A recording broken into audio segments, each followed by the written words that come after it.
Assalamualaikum students, hope so you are all will be fine. Students, आज जो हमारा topic of discussion है वो है आपकी बुक का पेज नंबर 104 अपने सामने ओपन करें and the topic is duties rights and liabilities of partners. ठीक है कि पार्टनर्स की ड्यूटीज़, पार्टनर के राइट्स एंड लाइबिलिटीज़। बेटे, आपको जो टॉपिक मैं करवा रही हूँ आप उन टॉपिक्स पे टिक करें और वो देखें जो टॉपिक अंदर से स्किप करवाए हैं उनको हम बाद में देखेंगे जब हमारी क्लासेस स्टार्ट होंगी प्रॉपर तरीके से, तब हम उनको डिस्कस करेंगे। फ़िलहाल जिन टॉपिक्स को मैं करा रही हूँ आप उनको टिक करते जाएं।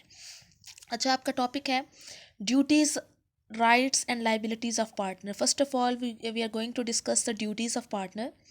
ड्यूटी मीन्स अ मॉरल और लीगल ऑब्लिगेशन। ड्यूटी क्या होती है? एक मॉरल और लीगल ऑब्लिगेशन। ठीक है, यानी कि हम पे हलाकी या कानूनी जिम्मेदारी हमारी ड्यूटी कहलाती है। पार्टनरशिप एक्ट 1932 का सेक्शन 9 एंड 10 ने कुछ ड्यूटीज़ पार्टनर्स की बताई हैं, उन्हें हम वन बाय वन डिस्कस करेंगे। First is sincere and faithful.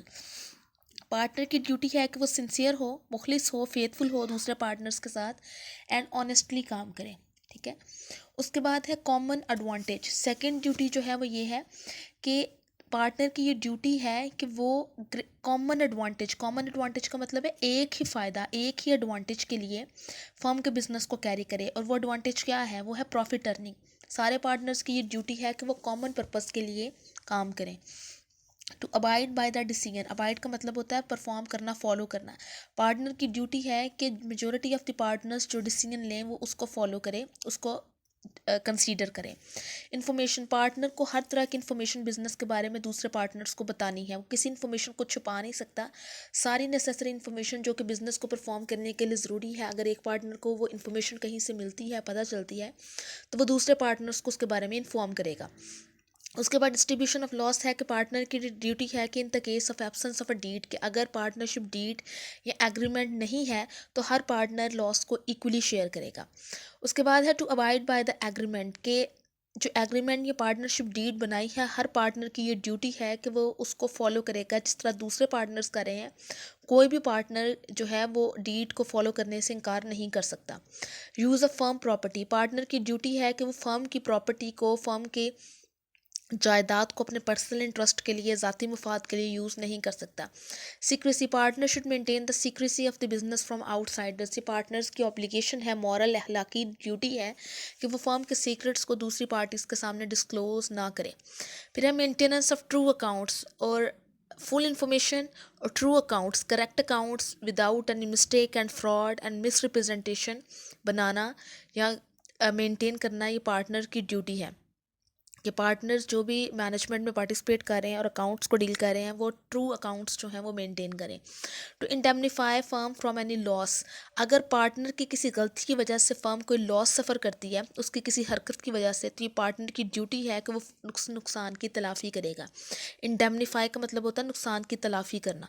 तो अगर फर्म को कोई लॉस बियर करना पड़ता है किसी पार्टनर के कंडक्ट की वजह से, उसके फ्रॉड की वजह से, तो पार्टनर की ड्यूटी है कि वो उस नुकसान की तलाफ़ी करेगी।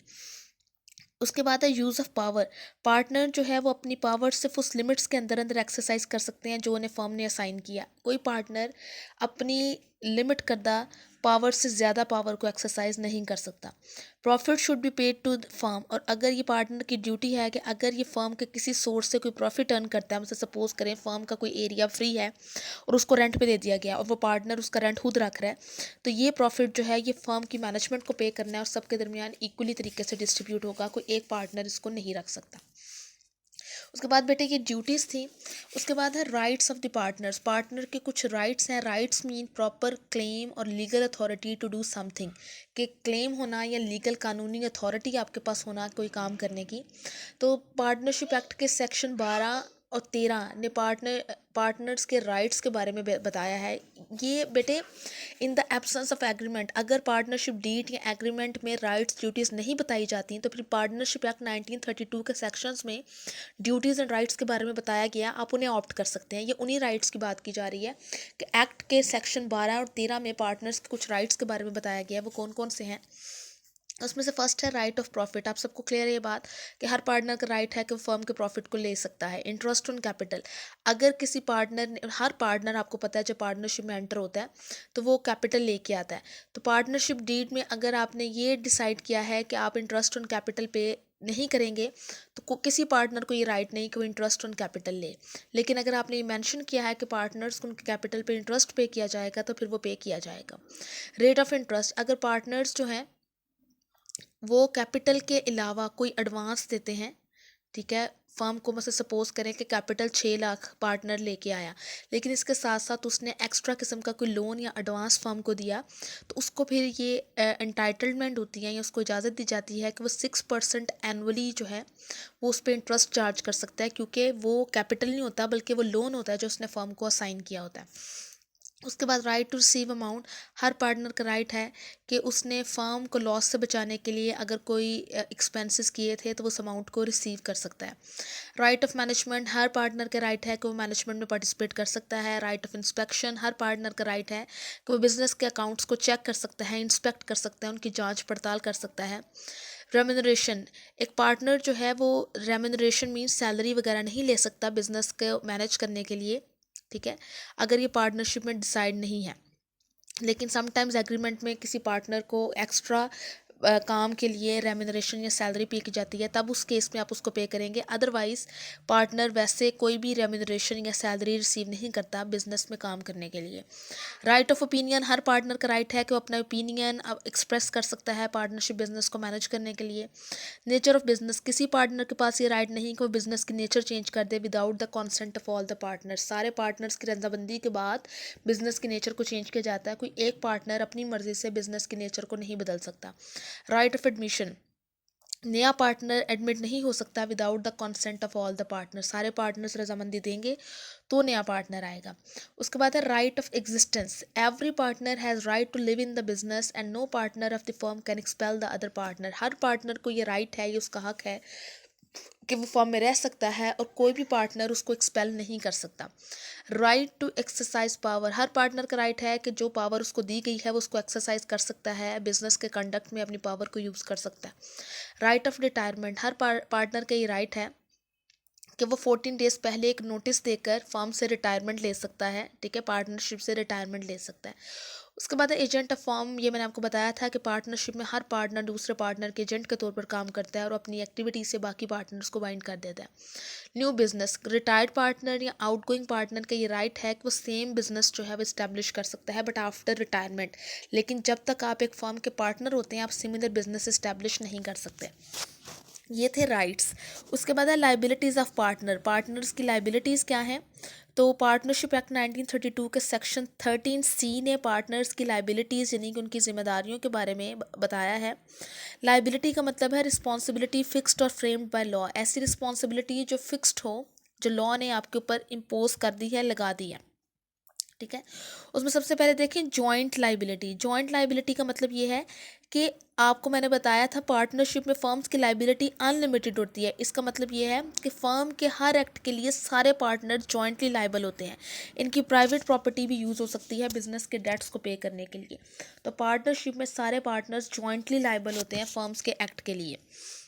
फिर है liability of new partner, new partner जो है वो फर्म के एक्ट के लिए लाइबल है उस डेट से लेके जब उसका एडमिशन हुआ, लेकिन इससे पहले पहले फर्म की किसी भी लाइबिलिटी के लिए वो लाइबल नहीं। मतलब सपोज करें कि मिस्टर एक्स जब बिज़नेस में आए या फर्म को उन्होंने ज्वाइन किया तो बिज़नेस के ऊपर 5 लाख का उधार था, तो अब मिस्टर एक्स उस उधार के ज़िम्मेदार नहीं है, ठीक है। लेकिन एडमिट होने के बाद अब जब कोई लोन लिया जाएगा या कोई डेट लिया जाएगा तो मिस्टर एक्स उसके रिस्पॉन्सिबल होंगे।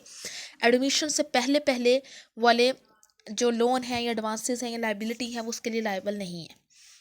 Liability of retired partner, retired partner जो है वो अपने रिटायरमेंट के बाद के किसी एक्ट के लिए लाइबल नहीं है, लेकिन रिटायरमेंट से पहले जितने भी एक्ट्स थे फर्म के लिए वो उन सब के लिए लाइबल है।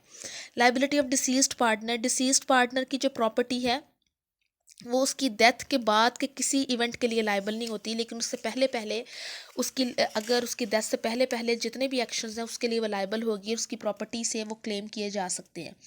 उसके बाद है liability of loss, liability of loss ये है कि हर पार्टनर, जब पार्टनरशिप बिजनेस में अगर लॉस हो जाएगा और in the absence of agreement, कि आपने कोई एग्रीमेंट नहीं बनाया, तो हर पार्टनर की लाइबिलिटी ये है कि वो इक्वली कंट्रीब्यूट करेगा लॉस को पूरा करने के लिए। फिर है लाइबिलिटी ऑफ फ्रॉड, कि अगर कोई पार्टनर फ्रॉड कमिट करता है, ठीक है, तो उस बिजनेस उसके फ्रॉड की वजह से कोई लॉस सफ़र करता है, तो उस पार्टनर की लाइबिलिटी है कि वो बिजनेस को कंपनसेट करेगा। उसके बाद है liability of insolvent partner. Insolvent partner की किसी भी ट्रांजैक्शन के लिए फर्म लाइबल नहीं होती। जब उस ऑर्डर ऑफ इंसॉल्वेंसी कोर्ट की तरफ से आ जाता है कि ये वाला पार्टनर इंसॉल्वेंट हो गया, उसके बाद वो फर्म का मज़ीद पार्टनर नहीं रहता। उसका कोई भी एक्शन इंसॉल्वेंसी ऑर्डर के बाद फर्म का एक्शन नहीं समझा जाएगा। मसलन आप ये नहीं कह सकते कि मिस्टर एक्स इंसॉल्वेंट हो चुका है और उसके बाद वो किसी कॉन्ट्रैक्ट में एंटर होता है तो दूसरा पर्सन फर्म के ऊपर मुकदमा दर्ज करवा दे। नो, मिस्टर एक्स इंसॉल्वेंट हो चुका है और अब इसका फर्म से कोई लेना देना नहीं, तो फर्म जो है वो इंसॉल्वेंट पार्टनर की ट्रांजैक्शंस के लिए लाइबल नहीं रहती। ठीक है, तो ये लाइबिलिटीज़ थी फर्म की। तो rights, duties and liabilities in the absence of agreement, अगर पार्टनरशिप डीड या एग्रीमेंट में आपने फर्म के राइट्स, ड्यूटीज़, लाइबिलिटीज़ के बारे में पार्टनर्स की मेंशन नहीं किया, फिर ये वाली rights, duties and liabilities applicable होंगी। ठीक है, और अगर पार्टनरशिप डीड में आपने मेंशन किया है, फिर वो वाली एप्लीकेबल होंगी। अब बेटे देखिए, टॉपिक है आपका रजिस्ट्रेशन ऑफ फर्म। ठीक है, मैंने आपको बताया था फर्म की रजिस्ट्रेशन कंपलसरी नहीं है, लेकिन अगर आप रजिस्ट्रेशन करा लेती है एक फ़र्म तो उसको कुछ बेनिफिट्स हासिल होते हैं। आज के टॉपिक में अब हम वही डिस्कस करेंगे। रजिस्ट्रेशन का मतलब है, meaning, registration is means a proof of existence of partnership business. अगर आप रजिस्ट्रेशन करवा लेते हैं तो इससे एक प्रूफ मिल जाता है कि ये this is a partnership business, यानी कि उसको, एक फर्म को अपने एग्जिस्टेंस का सबूत मिल जाता है, एविडेंस मिल जाता है, अगर वो अपने आप को अपनी रजिस्ट्रेशन करवा लेती है। अब देखें इसकी डेफिनेशन है, registration is a process of recording firms name into the registrar of firms. Registrar of firms एक एंटिटी है जो नॉर्मली चैम्बर ऑफ कॉमर्स में होती है। जब आप वहाँ पे अपना नेम रजिस्टर करवा देते हैं, अपनी फर्म का नेम, तो इस प्रोसेस को रजिस्ट्रेशन कहते हैं। फर्म की रजिस्ट्रेशन कंपलसरी नहीं है, मैंने आपको बड़ी दफ़ा ये बात बताई है, लेकिन अगर फर्म के पार्टनर्स अपनी फर्म को रजिस्टर करवाना चाहते हैं तो वह रजिस्ट्रार के पास जाके अपनी फर्म का नेम रजिस्टर में एंटर करवा सकते हैं। और ये रजिस्ट्रेशन जो है ये फर्म की या एग्जिस्टेंस का एक प्रूफ होती है। ठीक है, तो रजिस्ट्रेशन जो है, गवर्नमेंट बहुत से इंसेंटिव्स प्रोवाइड करती है रजिस्टर्ड फर्म्स को। ठीक है, बहुत से बेनिफिट्स हासिल होते हैं रजिस्टर्ड फर्म को, लेकिन उन बेनिफिट्स को डिस्कस करने से पहले हम रजिस्ट्रेशन के प्रोसीजर को डिस्कस कर लेते हैं। कि आपको डायग्राम नज़र आ रही है कि रजिस्ट्रेशन के प्रोसेस में 3 पहले स्टेप्स होते हैं। एप्लीकेशन फॉर रजिस्ट्रेशन, आप एक एप्लीकेशन सबमिट करवाते हैं, उस एप्लीकेशन की वेरिफिकेशन होती है, फिर रजिस्ट्रेशन सर्टिफिकेट मिल जाता है। और ये जो आप एप्लीकेशन फॉर रजिस्ट्रेशन सबमिट करवाते हैं, इसमें आपको एक रजिस्ट्रेशन फॉर्म मिलता है, फिर आपको अपनी पार्टनरशिप डीड अटैच करनी होती है और एक चालान फॉर्म फिल करना होता है, तो आपकी एप्लीकेशन कंप्लीट होती है। उसके बाद उस एप्लीकेशन की वेरिफिकेशन की जाती है और आपको सर्टिफिकेट मिल जाता है। सिंपल सा प्रोसेस है, अब इसको हम डिस्कस करेंगे। पहला स्टेप है एप्लीकेशन फॉर रजिस्ट्रेशन। तो पार्टनरशिप एक्ट 1932 का सेक्शन 58 जो है वो ये कहता है कि अगर एक फ़र्म अपने आप को रजिस्टर करवाना चाह रही है तो उसे क्या करना है, उसे अपने रीजन में, अपने एरिया में जो रजिस्ट्रार है, यानी कि जिसका चैम्बर ऑफ कॉमर्स होता है वहाँ पर रजिस्ट्रार होता है, उसको वहाँ पे एक एप्लीकेशन ऑफ रजिस्ट्रेशन सबमिट करानी है। इस एप्लीकेशन के साथ आपको पार्टनरशिप डीड, चालान फॉर्म जो है वो सबमिट कराना है। ठीक है, आपको जो है साथ एक रजिस्ट्रेशन फॉर्म मिलेगा, आपने इस रजिस्ट्रेशन फॉर्म को फिल करना है। रजिस्ट्रेशन फॉर्म या एप्लीकेशन जो है वो समटाइम्स एक ही चीज़ कंसीडर की जाती है। तो आप एक एप्लीकेशन लेकर जाएंगे रजिस्ट्रार के पास और उसके साथ साथ आप, या रजिस्ट्रेशन फॉर्म लेके जाएंगे, उसके साथ साथ आप पार्टनरशिप डीड और चालान फॉर्म, पार्टनरशिप डीड यानी कि आपका पार्टनरशिप एग्रीमेंट, और चालान फॉर्म में वो फ़ी है जो आपको रजिस्ट्रेशन की पे करनी है, वो आपने साथ जो है वो लेके जानी है। उसके बाद देखें कि सबसे पहली चीज़ है रजिस्ट्रेशन फॉर्म। देखें, जब आप एक फर्म को रजिस्टर करवाना चाहते हैं तो आपने क्या करना है कि आपके रीजन का जो रजिस्ट्रार है, आपने उसके पास जाना है, जहाँ फर्म जिस एरिया में अपने आप को रजिस्टर करवाना चाह रही है, और एक फॉर्म ऑब्टेन करना है जिसे रजिस्ट्रेशन फॉर्म कहते हैं। इस फॉर्म के ऊपर सारे पार्टनर्स अपने सिग्नेचर करेंगे और इसमें क्या क्या चीज़ें होंगी, फर्म का नेम, उसका head office, sub office, partners के नेम, पार्टनर्स के permanent address, date of joining of each partner, कि हर पार्टनर ने कब ज्वाइन किया, बिजनेस की नेचर क्या है, स्मॉल है, मीडियम है, लार्ज है, duration of the business firm, और फर्म की ड्यूरेशन जो है वो क्या है। क्या नेचर है फर्म की। इसके साथ साथ फॉर्म के साथ साथ आपने पार्टनरशिप डीड, वो डॉक्यूमेंट है जिसमें आपके सारे नेसेसरी रूल्स रेगुलेशंस जो हैं वो लिखे होते हैं। और पार्टनरशिप डीड के साथ साथ एक चालान फॉर्म जिसमें आपने फ़ी गवर्नमेंट ने जो फिक्स की है पार्टनरशिप को रजिस्टर कराने के लिए, आपने वो फ़ी जो है वो पे करनी है उसके थ्रू। अब इस फॉर्म को आपने रजिस्ट्रार के ऑफिस में सेंड कर देना है after depositing the registration fee. Registration फ़ी जमा करवाने के बाद आपने ये रजिस्ट्रेशन फॉर्म पार्टनरशिप डीड ये रजिस्ट्रार के ऑफिस में सबमिट करा देनी है। अब जब आपने ये सारी चीज़ें सबमिट करा दी तो रजिस्ट्रार जो है वो देखेगा कि आपने रजिस्ट्रेशन फ़ी सबमिट करा दी, और एप्लीकेशन फॉर्म पे वो देखेगा कि आपने सारी इन्फॉर्मेशन जो प्रोवाइड की है वो ट्रू है। उसके बाद जब उसको ये बिलीव हो जाएगा कि फॉर्म बिल्कुल ठीक है, एक्यूरेट है, ऑथेंटिक है और ये कंट्री के इंटरेस्ट के लिए काम कर रही है, तो ये सारा प्रोसेस जो है वो वेरिफिकेशन कहलाएगा। रजिस्ट्रेशन सर्टिफिकेट में ये होगा कि जब रजिस्ट्रार ने वेरिफिकेशन कर ली और वो सेटिस्फाई हो गया कि फॉर्म बिल्कुल ठीक है, इसका नेम ठीक है, ये लॉफुल एक्टिविटी सर अंजाम दे रही है, तो वो अपने रजिस्टर में फॉर्म का नेम एंटर कर देगा और आपको एक सर्टिफिकेट ऑफ रजिस्ट्रेशन जो है वो इशू कर देगा। तो ये एक प्रोसेस था फॉर्म की रजिस्ट्रेशन का। सिंपल सा प्रोसेस है कि पहले आपको रजिस्ट्रेशन की एप्लीकेशन सबमिट करानी है जिसमें आपने फॉर्म, पार्टनरशिप डीड और चालान फॉर्म सबमिट करना है। चालान फॉर्म इज़ फॉर फ़ी। जब आप फ़ी डिपॉजिट करा देंगे तो उसके बाद आप चालान फॉर्म की कॉपी, पार्टनरशिप डीड और रजिस्ट्रेशन फॉर्म रजिस्ट्रार को सबमिट कराएंगे। रजिस्ट्रार जो है वो वेरिफिकेशन करेगा कि आपने जो भी इन्फॉर्मेशन दी वो बिल्कुल करेक्ट है, और जब वो सेटिस्फाई हो जाएगा तो वो आपको रजिस्ट्रेशन का सर्टिफिकेट इशू कर देगा। ठीक है, तो ये प्रोसीजर था फर्म की रजिस्ट्रेशन का। अब देखें कि मैंने आपके साथ डिस्कस किया था कि जो फर्म अपने आप को रजिस्टर करवा लेती है उसको कुछ फ़ायदे हासिल होते हैं। तो वो क्या एडवांटेजेस हैं जो हासिल होते हैं अगर एक फ़र्म अपने आप को रजिस्टर करवा लेती है। तो ये 3 तरह के एडवांटेजेस हैं फ़र्म के लिए, पार्टनर्स के लिए और मिसलेनियस इसके अलावा। सबसे पहले हम डिस्कस करते हैं फ़र्म को क्या फ़ायदा है। फ़र्म मीन्स ओवरऑल पूरा सारे पार्टनर्स को कलेक्टिवली हम एक फ़र्म कहते हैं। फर्म को रजिस्ट्रेशन के क्या फ़ायदे होते हैं। सबसे पहला लीगल प्रोटेक्शन, कि रजिस्टर्ड फर्म जो है उसको एक कानूनी प्रोटेक्शन मिल जाती है। ठीक है, एक रजिस्टर्ड फर्म किसी भी डर के बगैर काम करती है क्योंकि उसे गवर्नमेंट की तरफ से कानूनी किस्म की प्रोटेक्शन मिल जाती है। अगर कोई इंस्टीट्यूशन या कोई और फर्म की प्रोडक्ट्स को कॉपी करती है तो उसके खिलाफ लीगल एक्शन लिया जा सकता है और कंपनसेशन यानी कि उनसे नुकसान की तलाफ़ी की जा सकती है।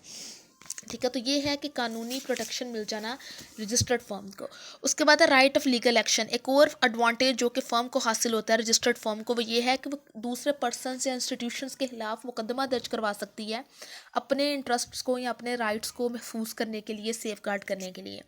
Number 3 is use of trademark. Registered firm जो है वो अपना ट्रेडमार्क यूज़ कर सकती है अपनी प्रोडक्ट्स को एडवर्टाइज़ करने के लिए। इस वजह से लोग ईजिली जो है वो प्रोडक्ट्स को पहचान लेते हैं, जान लेते हैं और बिज़नेस प्रॉफिटेबल हो जाता है। तो रजिस्टर्ड फर्म की एक रेपुटेशन बन जाती है उसके ट्रेडमार्क की वजह से। तो फर्म को ये फ़ायदे हैं। पार्टनर्स को क्या फ़ायदे हैं। Deviation from partnership affairs. पहला फ़ायदा, partnership deed is submitted to registrar at the time of registration, so any change in the terms and conditions of agreement must be inform to registrar. कि देखें, आपने देखा है कि जब हम एक फर्म को रजिस्टर करवाने जाते हैं तो हम उसके साथ साथ एक पार्टनरशिप डीड सबमिट कराते हैं। अगर हम पार्टनरशिप डीड के एग्रीमेंट की कंडीशन एंड टर्म्स में कोई चेंज करने जा रहे हैं तो हमें रजिस्ट्रार को भी इन्फॉर्म करना पड़ेगा। इस तरीके से कोई भी पार्टनर अपनी रिस्पॉन्सिबिलिटीज़ और ऑब्लिगेशन से डेविएट करने का मतलब होता है उसके खिलाफ जाना। वो खिलाफ नहीं जाएगा क्योंकि उसको पता है कि अगर मैं ऐसी कोई एक्टिविटी करूँगा तो बाकी पार्टनर्स जो हैं वो रजिस्ट्रार को इन्फॉर्म करेंगे और मुझ पर कोई केस फाइल कराया जा सकता है। तो इस वजह से जो पार्टनर्स हैं वो अपनी हदूद में रह के काम करते हैं और किसी भी किस्म की डेविएशन या चेंजिंग या खिलाफ वर्जी में इन्वॉल्व नहीं होते। फिर है प्रोटेक्शन ऑफ राइट्स। पार्टनर्स के राइट्स प्रोटेक्ट हो जाते हैं। पार्टनर्स को पता है कि इन केस के अगर फर्म के साथ कुछ बुरा होगा तो फर्म लीगल एक्शन ले सकती है। Settlement of disputes. रजिस्ट्रेशन एक लीगल डॉक्यूमेंट है जो कि यूज़ हो सकता है कि जब पार्टनर्स के दरमियान डिस्प्यूट यानी कि लड़ाई झगड़े शुरू हो जाते हैं तो उस केस में आप ये लीगल डॉक्यूमेंट जो है वो यूज़ हो सकता है जिसमें आपने जो पार्टनरशिप डीड में रूल्स रेगुलेशंस लिखे हैं उसके अकॉर्डिंगली आप मामले को रिजॉल्व करने की कोशिश कर सकते हैं। ठीक है, इसके बाद है प्रोटेक्शन टू प्रॉपर्टी, कि in case of registered firm the heirs of retired and deceased partners can get themselves free from the liabilities of the firm by giving a notice to registrar। कि देखें, ये एक बड़ी important चीज़ है।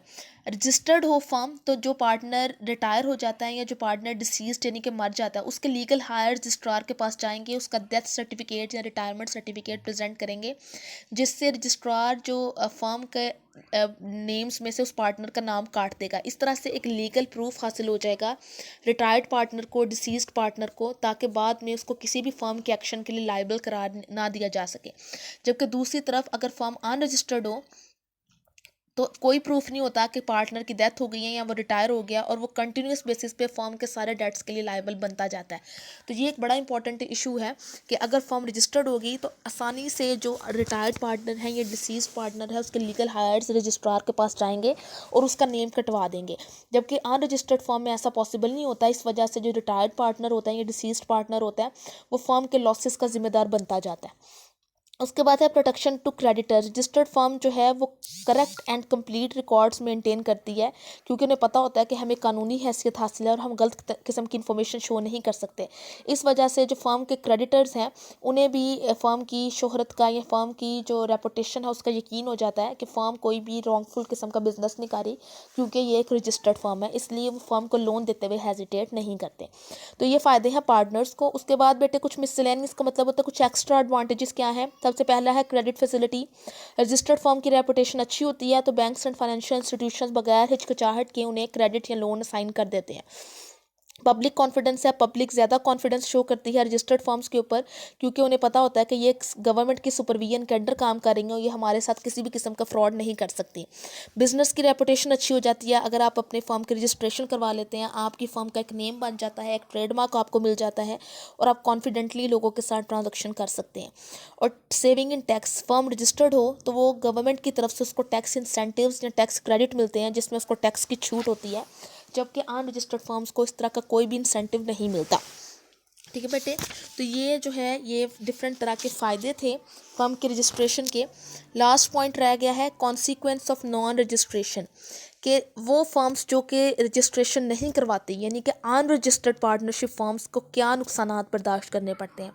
उसमें सबसे पहला है it can not enforce it's claim against a third party in a court of law. मैंने आपको ये बात पहले भी बताई थी, एक अनरजिस्टर्ड फर्म अपना क्लेम थर्ड पार्टी के अगेंस्ट फाइल नहीं कर सकती। यानी कि किसी पर्सन ने अगर फर्म का डेट देना है और वो फर्म अनरजिस्टर्ड है तो वो फर्म अपने नेम से उस थर्ड पार्टी के अगेंस्ट मुकदमा दर्ज नहीं करवा सकती। क्यों? क्योंकि वो अनरजिस्टर्ड फर्म है। Partners of an unregistered firm can not sue the firm to enforce their claims. अगर पार्टनर्स का फर्म के ऊपर कोई क्लेम है, यानी कि पार्टनर्स ने फर्म को कोई एक्स्ट्रा लोन दिया है और अब फर्म इंसॉल्वेंट हो चुकी है और उसका लोन पे नहीं कर पाई, तो पार्टनर्स फर्म के ऊपर मुकदमा दर्ज नहीं करवा सकते क्योंकि फर्म अनरजिस्टर्ड है।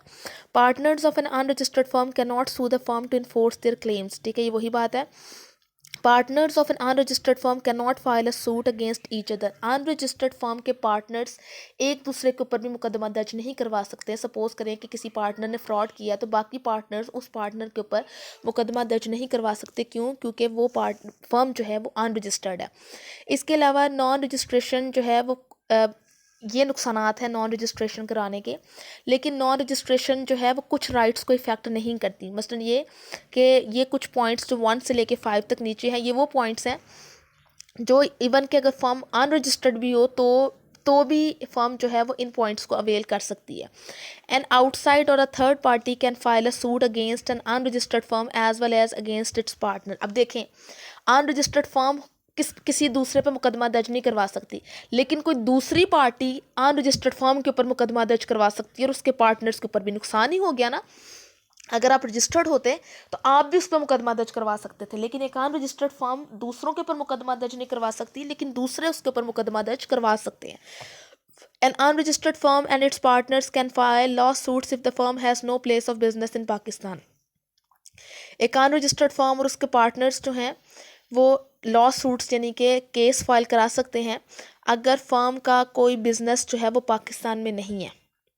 ठीक है, यानी कि किसी फॉरेन बिजनेस के ऊपर मुकदमा दर्ज करवा सकते हैं। Partners of an unregistered firm can file suits for the dissolution of the firm for obtaining accounts of dissolve firm. अगर एक अनरजिस्टर्ड फर्म डिसॉल्व होना चाहे तो पार्टनर्स मुकदमा दर्ज करवा सकते हैं अनरजिस्टर्ड फर्म के कि फर्म की डिसोल्यूशन होनी चाहिए, और बाकी मैटर्स में वो मुकदमा दर्ज नहीं करवा सकते। द ऑफिशियल असाइनी और receiver can file suits to realise the property of an insolvent partner of an unregistered firm. Official assignee ये होता है कि जब किसी पार्टनरशिप का पार्टनर इंसॉल्वेंट हो जाता है तो फिर कोर्ट एक पर्सन को अपॉइंट करती है, उस पर्सन को हम ऑफिशियल असाइनी या रिसीवर कहते हैं। तो ऑफिशियल असाइनी या रिसीवर जो कि इंसॉल्वेंट पार्टनर का होता है, वो एक अनरजिस्टर्ड फर्म के ऊपर मुकदमा दर्ज करवा सकता है उस इंसॉल्वेंट पर्सन की प्रॉपर्टी को लेने के लिए। मसलन मिस्टर एक्स जो है वो इंसॉल्वेंट हो चुका है, तो अब कोर्ट जो है एक पर्सन को अपॉइंट करेगी कि जाएँ और इसकी फर्म से इसका हिस्से की प्रॉपर्टी लेके आएँ। तो इस केस में जो ऑफिशियल असाइनी या रिसीवर है वो एक अनरजिस्टर्ड फर्म के ऊपर मुकदमा दर्ज करवा सकता है उस इंसॉल्वेंट पर्सन की प्रॉपर्टी को रियलाइज़ करने के लिए। An unregistered firm can file a suit against the infringement of its patent rights. Infringement कहते हैं गलत तरीके से यूज़ करना। अगर एक अनरजिस्टर्ड फर्म के पेटेंट राइट्स को, पेटेंट होता है एक राइट होता है किसी चीज़ को पब्लिश करने का, अगर ये पेटेंट राइट एक फर्म का था लेकिन वो फर्म अनरजिस्टर्ड है और कोई थर्ड पार्टी इसको यूज़ कर रही है, तो एक अनरजिस्टर्ड फर्म अपने पेटेंट राइट्स के नाजायज़ इस्तेमाल के लिए मुकदमा दर्ज करवा सकती है। ठीक है, तो यानी कि ये वो केसेस हैं 1 से लेकर 5 तक जहाँ पे एक अनरजिस्टर्ड फर्म को के राइट्स में कोई फ़र्क नहीं पड़ता। लेकिन जो हमने पीछे पढ़े हैं 1 से लेकर 4, ये वो पॉइंट्स हैं जो कि नॉन रजिस्ट्रेशन के नुकसानात हैं कि अगर एक फर्म अपने आप को रजिस्टर नहीं करवाती तो उसको ये नुकसान बियर करने पड़ सकते हैं। लेकिन एक आम रजिस्टर्ड फर्म ये जो 1 से लेके 5 पॉइंट्स हैं, ये सारे पॉइंट्स जो है वो फुलफ़िल कर सकती है, उसके इन राइट्स में कोई चेंजिंग नहीं होती। तो 2 टॉपिक्स बेटे हमने डिस्कस किए हैं जिसमें rights, duties and liabilities of partnership है एंड रजिस्ट्रेशन ऑफ पार्टनरशिप है। आपको इनमें कोई प्रॉब्लम हो तो आप काइंडली मुझसे पूछ लें। Good luck.